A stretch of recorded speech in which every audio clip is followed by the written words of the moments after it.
Hi, welcome to my brief presentation on one of the lesson plans that we are required to do for our third days of the digital citizenship model.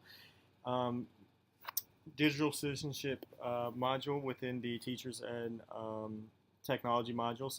So the lesson I have chose for today is college bound, which I think is very important, especially when you consider that um, this carries personal relevance for many students, since they may have aspirations to go to college or pursue some other line of action after um, high school. So they need to understand the consequences that um, posting online can have for them, the repercussions and the weight of their actions that they do online.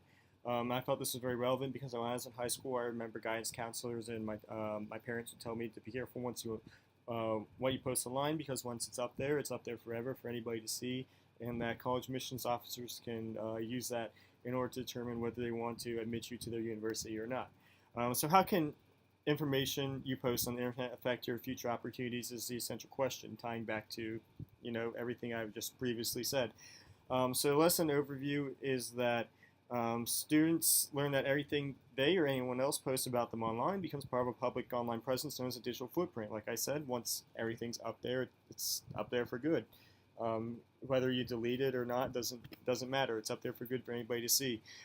So what they'll do during the course of this lesson is they'll look at the digital footprints of two students, and determine in groups whether which student they want to admit based on the positive or negatives of each profile. And they'll go ahead and answer some prompts and list the reasons why they admitted one student over the other.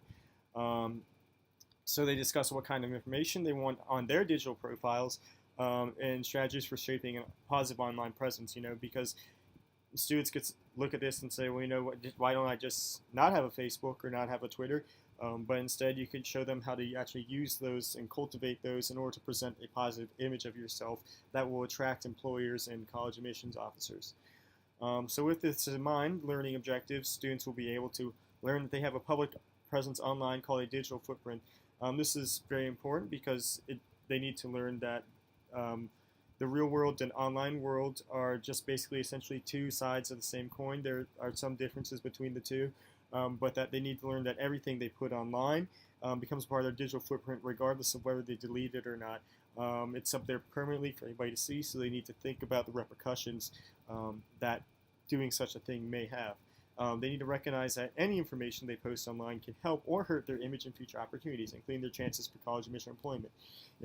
They need to understand that um, college admissions officers oftentimes don't have the time to actually meet applicants in person, nor do potential employers. So they'll often use online resources in order to gauge how a person is and how they are. But the problem with this is that this only offers one side of you. There's no context. You can't have a tone of a voice when you make a joke online, between you and your friends. So if a person sees that, they don't understand it's an inside joke, or they don't understand the tone of voice. They may see this as, this person really thinks like this. Is this the type of person I want in my university? So then you recognize that it can hurt their image, but at the same time, like I've said, they shouldn't just go ahead and avoid technology like the plague.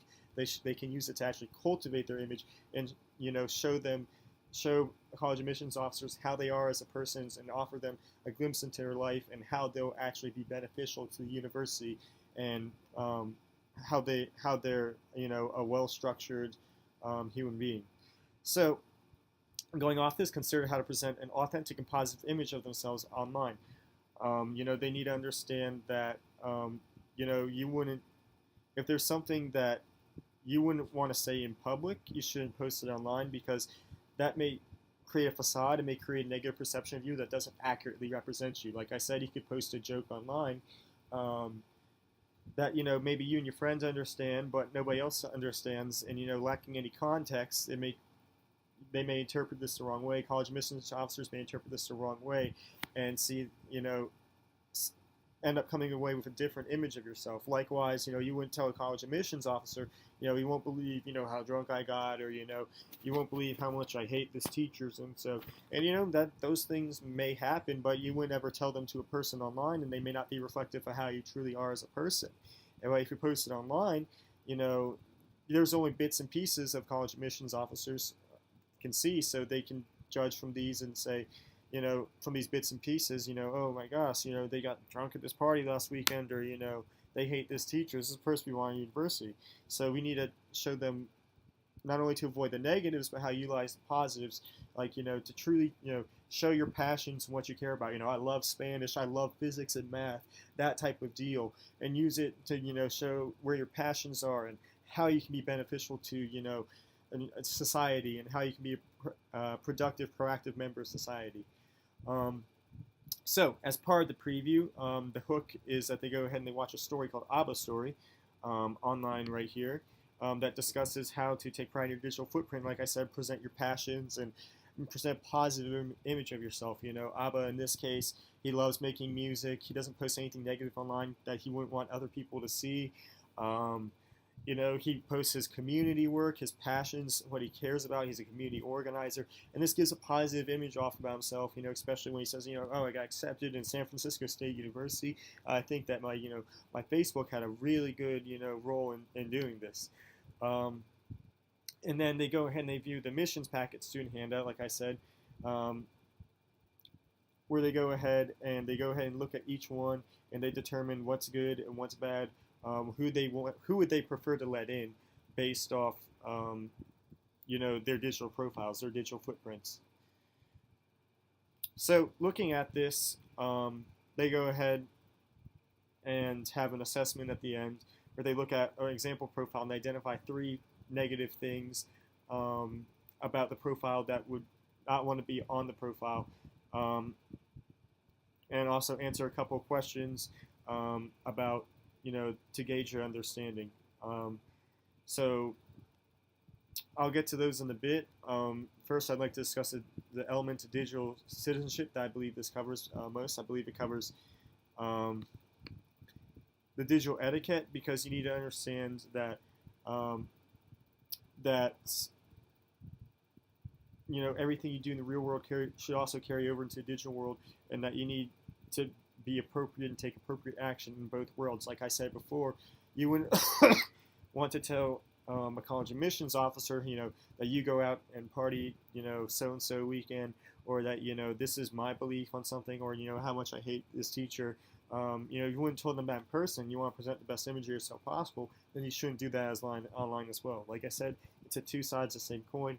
So this is why this lesson reflects digital etiquette the most.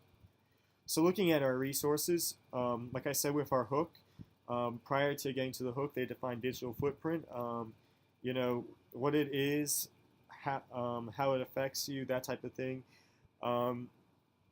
That, the information is permanently online, that you can't remove it. The case of Wes Bellamy comes to mind. He posted those tweets a couple years back, and, even though it happened years back while he was, a younger person and didn't really understand things, and he thought he deleted them, they're still online, and somebody managed to pull them up, and he became submerged in a controversy.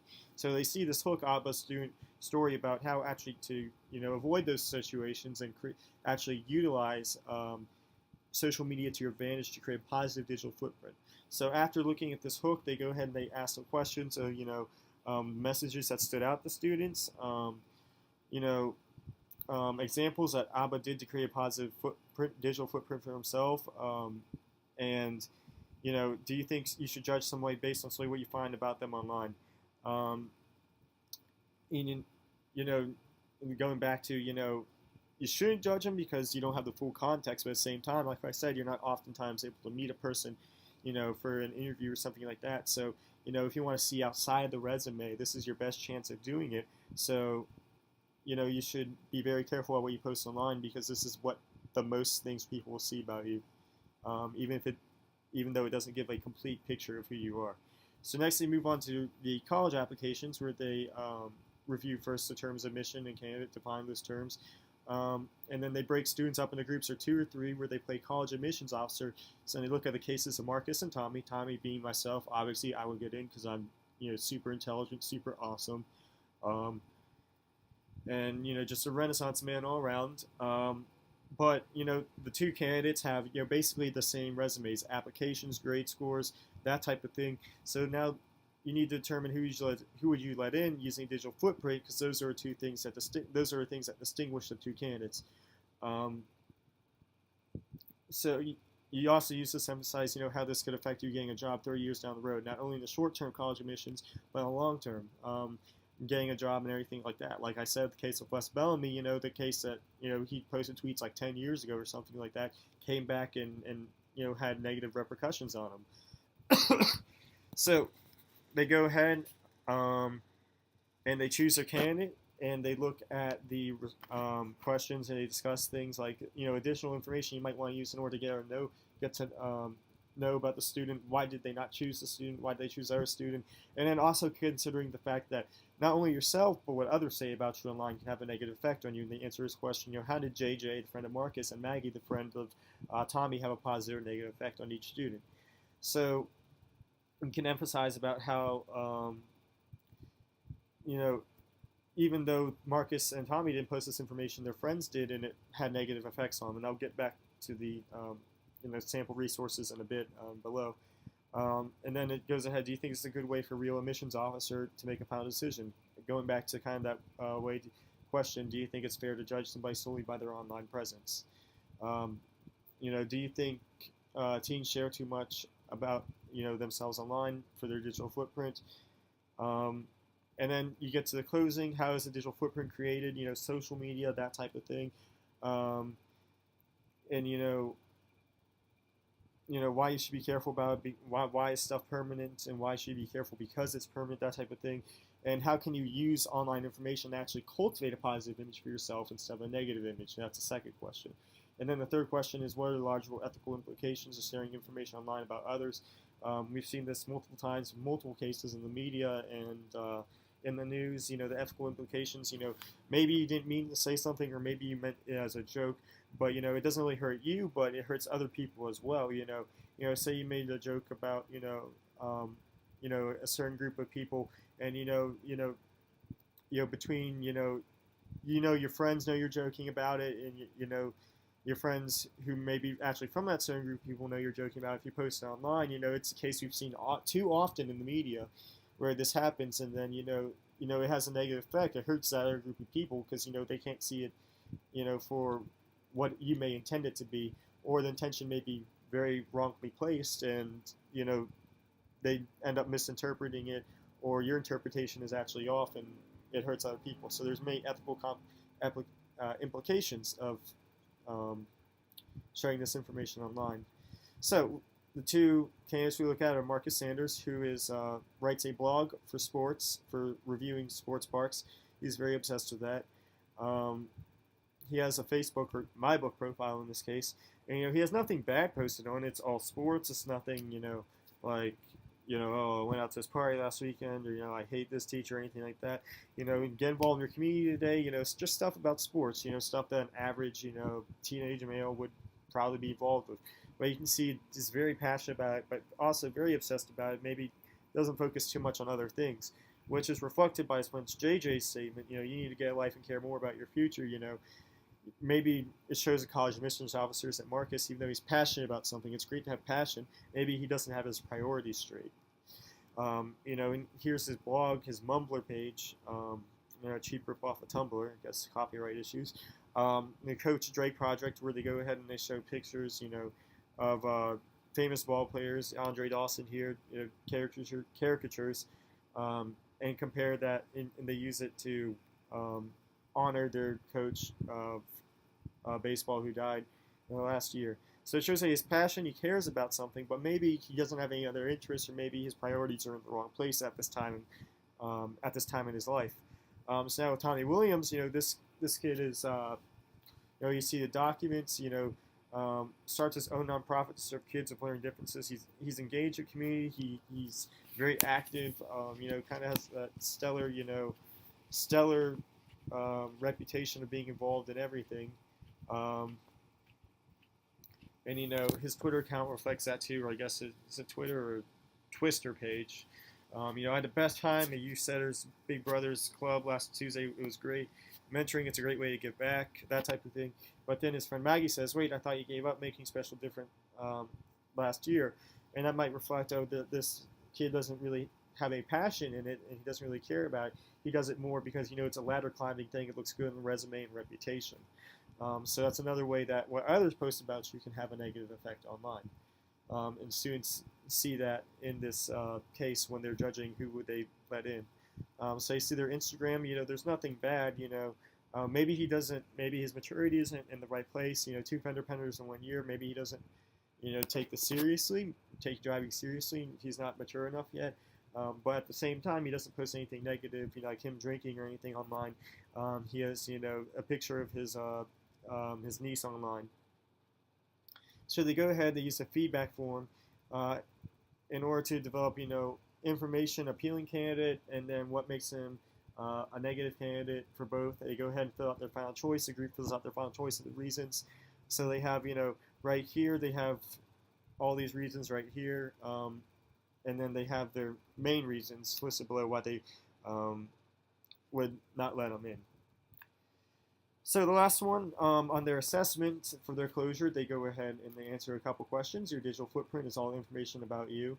They go ahead and answer these, and like I said before, they go ahead and look at this profile that I mentioned at the beginning, and they knock out, what are the bad things. There are 3 things that are negative on here that should be posted. 1, the partying, the drinking. 2, posting your phone number online. Even that's not a negative, there are still others, like I said, about how others can portray you negative light. Others can get that information and exploit it in negative ways. And then also, commenting on, Mr. Fuller's breath smells a bad day, I can't even. And then have one last question about only things you post by yourself affect your online image. Posts about you by other people don't matter. So obviously, the first answer is A, that can be found online, posted by you or by others. Like I said, the phone number, partying, and the comment about the teacher for number 2. And then lastly, others, post by you about others do, post about you by others do negatively affect you. So this is, I've run the gamut of the lesson. This is everything that needs to be covered. I've covered the materials, the framework of the lesson, assessment, and why this is important. I hope you have enjoyed this lesson, and it was absolutely awesome getting to review this stuff and seeing the relevance that it actually had when I myself was a teenager in high school. Thank you very much for watching this presentation. Have a great day.